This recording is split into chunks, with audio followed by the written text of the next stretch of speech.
अल्हम्दुलिल्लाह रब्बिल आलमीन अस्सलातु वस्सलामु अला मुहम्मदिल अमीन आऊज़ु बिल्लाहि मिनश शैतानिर रजीम बिस्मिल्लाहिर रहमानिर रहीम रब्बी इश्रह ली सदरी व यस्सिर ली अमरी वहलुल उक़दतम मिन लिसानी यफ़क़हू क़ौली। अल्लाह के नाम से जो सरासर रहमत है, जिसकी शफ़क़त अबदी है। अलिफ लाम मीम, ये किताब इलाही है, इसमें कोई शुबा नहीं। हिदायत है उन खुदा से डरने वालों के लिए जो बिन देखे मान रहे हैं और नमाज का एहतमाम कर रहे हैं, और जो कुछ हमने उन्हें दिया है उसमें से हमारी राह में खर्च कर रहे हैं, और जो उसे भी मान रहे हैं जो तुम पर नाजिल किया गया है, और उसे भी जो तुमसे पहले नाजिल किया गया है, और आखिरत पर फिल वाक़ई यकीन रखते हैं। यही अपने परवरदिगार की हिदायत पर हैं। इसके बरखिलाफ जिन लोगों ने इस किताब को ना मानने का फ़ैसला कर लिया है, उनके लिए बराबर है, तुम उन्हें ख़बरदार करो या ना करो, वो ना मानेंगे। उनके दिलों और कानों पर अब अल्लाह ने अपने कानून के मुताबिक मोहर लगा दी है, और उनकी आँखों पर पर्दा है, और क़यामत के दिन एक बड़ा अज़ाब है जो उनके लिए मुंतज़िर है। बिस्मिल्लाहिर्रहमानिर्रहीम।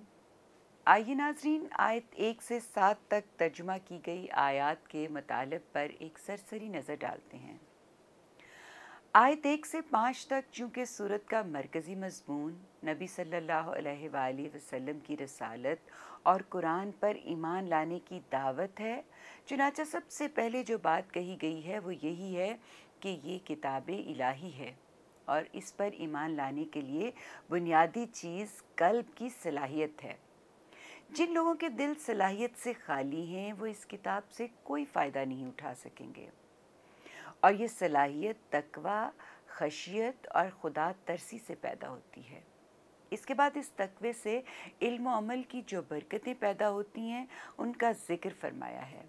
जैसा कि इस तकवे का पहला समर ईमान बिल गायब है, जिसके नतीजे में इंसान इन हकीकतों को भी मानता है जो अगरचे आँखों से देखी नहीं जा सकती और ना ही कानों से सुनी जा सकती हैं, लेकिन अक्ल सलीम इसकी शहादत दे रही होती है।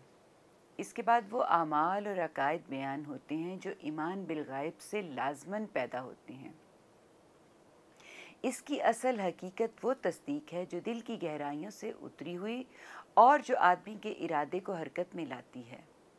ये इरादा आदमी को बहुत से कामों के करने और बहुत सी चीज़ों को छोड़ने के लिए उठा खड़ा करता है। यहाँ करने के कामों में से 2 ही कामों का जिक्र किया गया है, एक नमाज और दूसरा अल्लाह की राह में खर्च। ये वो बुनियादी नेकियां हैं जिन पर पूरा दीन खड़ा है। याद रहे कि यहाँ ज़कात की बजाय इन्फाक का लफ्ज़ आया है, जिसमें बड़ी वुसअत है। ये लफ्ज़ सदक़ात और खैरात की सारी किस्मों पर हावी है। ये किताब खुदा से डरने वालों के लिए हिदायत है। इसके बाद इन मुत्तकीन की एक ख़ास सिफ़त को भी बयान किया गया है कि ये हर किस्म के गिरोही तासुबात से पाक होते हैं, और खुदा की उतारी हुई किताबों और उसके भेजे हुए रसूलों में तफरीक और इम्तियाज़ नहीं करते। वो इन सब पर ईमान लाते हैं जो खुदा की तरफ से उतरा है।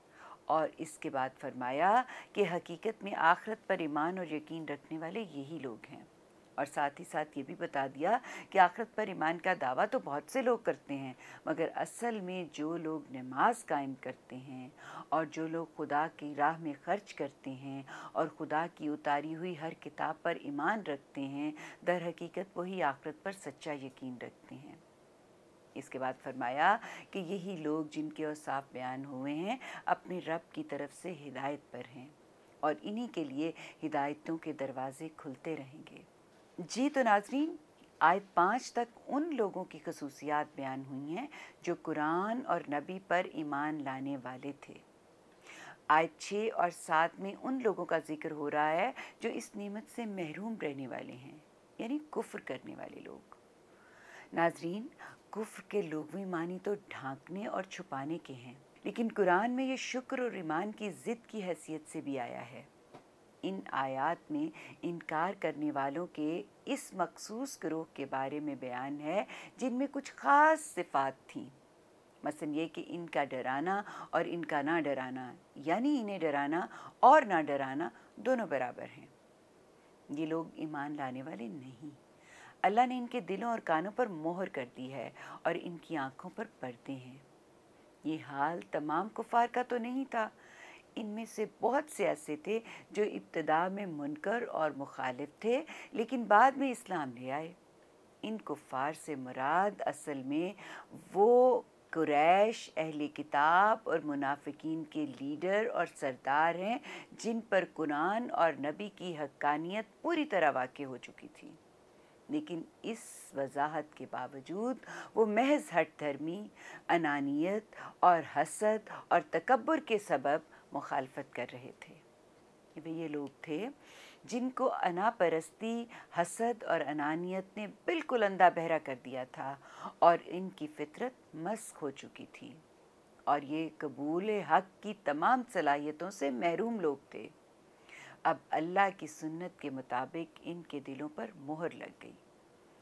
یہاں یہ بات بھی یاد رہے کہ اگر انسان نیکی اور بھلائی کی راہ اختیار کرے تو اس کی فطرتی صلاحیتیں پروان چڑھتی ہیں اور اللہ تعالیٰ کی طرف سے ان کو نیکی کی راہ میں ترقی کی توفیق ملتی ہے، اور اگر وہ خواہشات نفس کے پیچھے لگ جائیں تو پھر بدی کے رستے پر چل پڑتے ہیں، تو پھر آہستہ آہستہ ان کا دل برائی کا رنگ پکڑنا شروع کر دیتا ہے، یہاں تک کہ یہ رنگ ان پر اس قدر غالب آ جاتا ہے کہ ان کے اندر نیکی کی کوئی رمق باقی نہیں رہتی۔ یہی ختم قلوب ہے، اور یہ انسان کے اپنی گناہوں کی پاداش میں ہوتا ہے۔ تو ناظرین، آج کے لیے اتنا ہی۔ انشاءاللہ اگلی دفعہ ہم اگلی آیات کا ترجمہ اور تفسیر کے ساتھ حاضر ہوں گے۔ اللہ نگہبان۔